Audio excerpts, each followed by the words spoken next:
নূহ আলাইহিস সালামের 4 সন্তান ছিল, হাম, সাম, ইয়াফাস, কানাআন। এই ইয়াফাসের বংশধর হচ্ছে ইয়াজুজ মাজুজ, জঙ্গলি, হাজার হাজার শুধু বংশ বিস্তার করে। তারা এসে লোকালয়ে মানুষের উপর আক্রমণ করে, তাদের গবাদি পশু এগুলো ছিনিয়ে নেয়, ফলমূল খেয়ে ফেলে। তো যুলকারনাইন বাদশার কাছে যখন বিচার দেওয়া হলো, উনি বললেন ঠিক আছে, তোমাদের ট্যাক্স দেয়া লাগবে না, তোমরা শারীরিক পরিশ্রম করে আমাকে সাহায্য করো। তো উনি বর্তমানে হচ্ছে এক পাশে কৃষ্ণ সাগর, ব্ল্যাক সি, আরেকদিকে কাস্পিয়ান হ্রদ বা কাস্পিয়ান সাগর, এর মাঝখানে 1200 কিলোমিটার লম্বা মাউন্টেন রেঞ্জ, পাহাড়ি এরিয়া।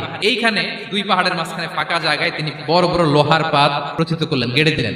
এরপরে তামা, সীসা গালিয়ে বিশাল একটা ওয়াল তৈরি করলেন। এটা যুলকারনাইন উনার বানানো ওয়াল বা ড্যাম, প্রাচীর। এখন আর ইয়াজুজ মাজুজ আসতে পারে না, ওরা আর আসতে পারে না। ওরা প্রতিদিন এটা ভাঙার চেষ্টা করে, কিন্তু ভাঙতে ভাঙতে আরেকটু ভাঙলেই ভেঙে যাবে।